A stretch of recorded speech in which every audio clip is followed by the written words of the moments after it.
felt like you didn't know what to get someone you loved for the holidays? Or maybe you felt like even what you did get might not be good enough? I feel like there's so much unmet expectation, and it almost seems impossible to get the right thing sometimes. This year I had to remind myself that giving is not about receiving thanks from the other person. It's about giving what you can with a cheerful heart.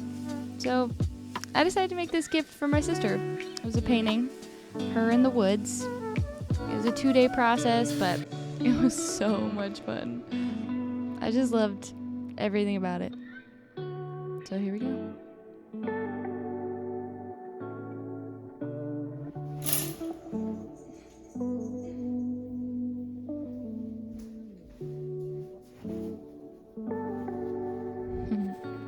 Gotta make sure you put that makeup on.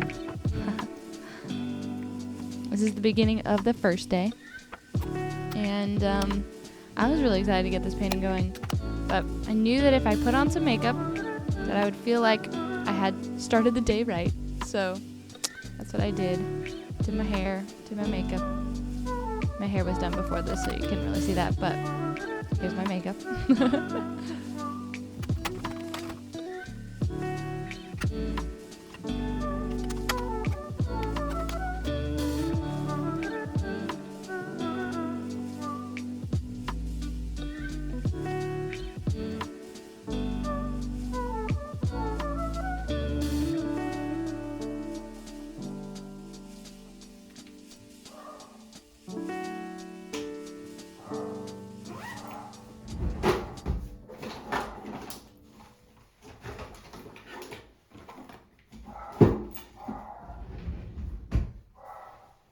Ta-da!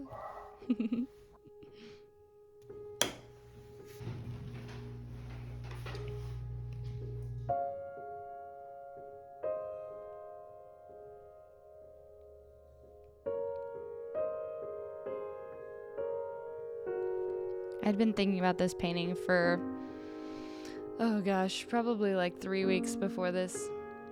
I had it sketched out in my book, my sketchbook, and I'd chosen all the colors.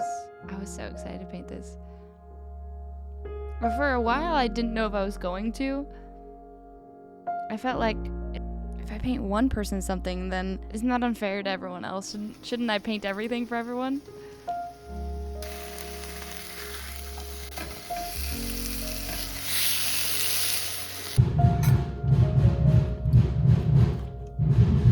That's life with a brother. He was playing the drums. I was so stressed. I was like, if I try to paint for her, then I need to do a painting for my mom, and I need to do a painting, maybe a small painting for my brother and a small one for my dad, and I just felt like I needed to paint something for everyone. It was overwhelming. Almost paralyzing. Like, it really stopped me from painting this. I was like, I'm not painting anyone anything. I don't want to paint. That's too much pressure. But I really wanted to paint this. I really wanted to paint this. So, I did.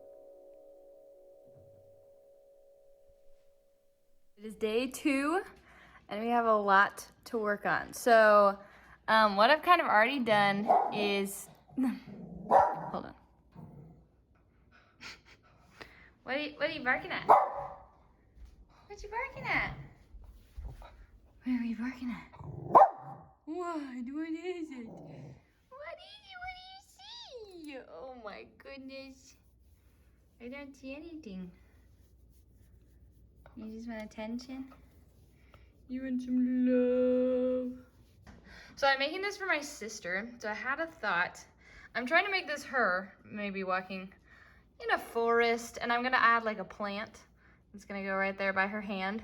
But she has this golden doodle, and I thought, how cute would it be if she was walking him? So I might put a little leash on her hand here, and then have him right in this area. We're gonna see if we can do it. Here we go.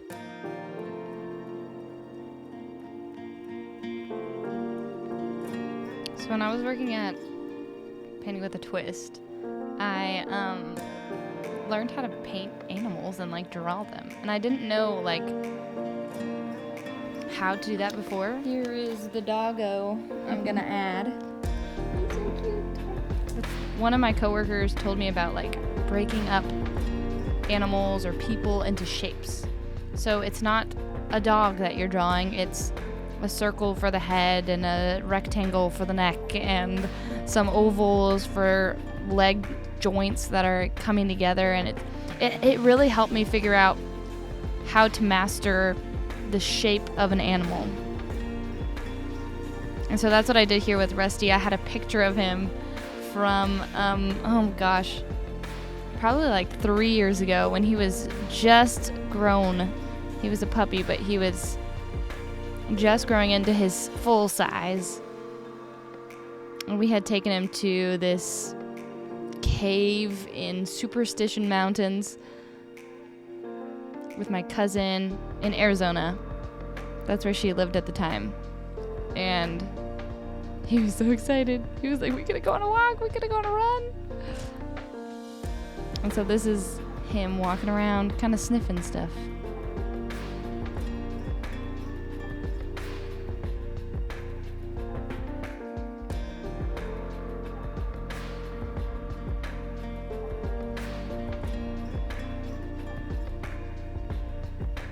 I didn't know if I was going to be able to do all the brush strokes of his hair because he's really fluffy, and I wanted to make sure I captured that in the painting, but I didn't know how to do that at first. I was like, well, let's just go with the base color, and then we can move forward and figure out how to do the little fur marks. And then eventually they started coming together.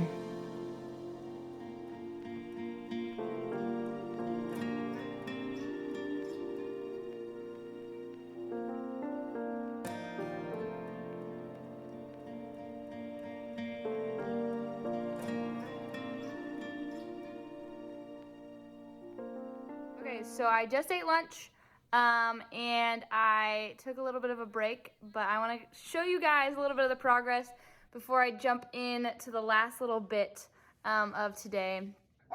Look at the detail. Look at Rusty. I still need to work on his back paws. His back paws are really kind of too light. I want them to be a little darker. There's this new plant. I have to add a lot of shading to this. I just did mainly the base green. You can hear my dog barking in the background. Then we added some detail on this tree. And I still have a lot to do. I still want to add a bunch more plants up in the foreground.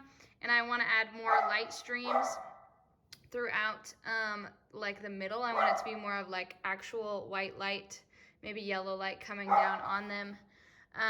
But we're very close. Oh, I'm so proud of Rusty. Look at that. He looks so fluffy.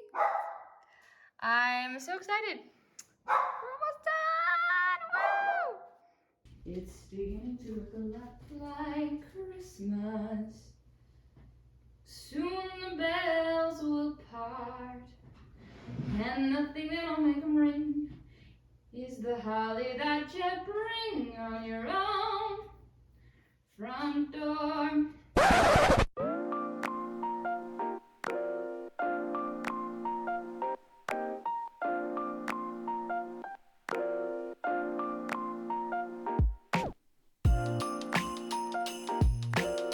So what made me actually paint this and not paint anything else for the rest of my family?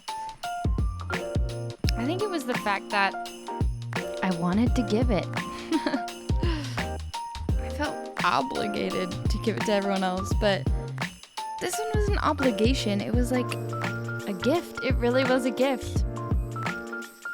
And I think that's what eventually changed my heart on giving the painting or making the painting at all, was the fact that it's Christmas. It's not about getting everyone the same equal thing, but getting something that you know will make them happy, or something that made you think of them. It's just about showing them that you care.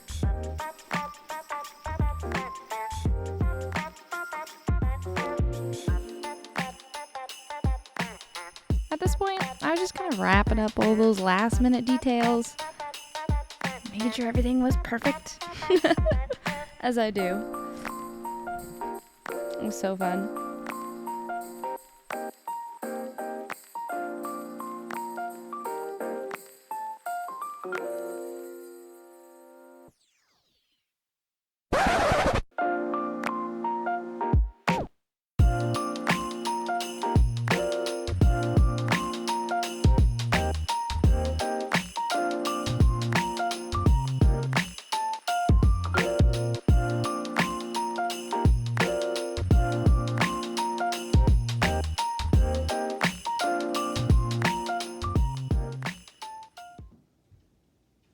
What not to do when you're trying to film yourself on your phone and you get paint all over it.